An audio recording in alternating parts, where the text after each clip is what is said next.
I'm gonna love you.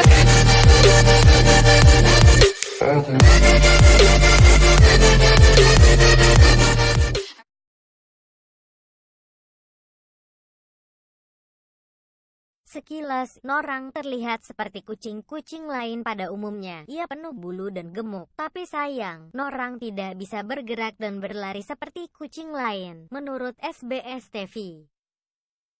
Kaki belakang Norang terluka sehingga ia hanya bisa menggunakan dua kaki depannya untuk berjalan. Beruntung, Norang memiliki sahabat baik bernama Nabi. Nabi mau membantu Norang dan merawatnya.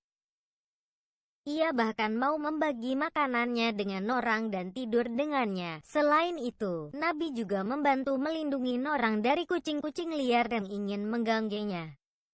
Nabi bahkan melindungi Norang dengan merangkulnya. Nabi juga membantu menakut-nakuti kucing nakal yang mengganggu Norang.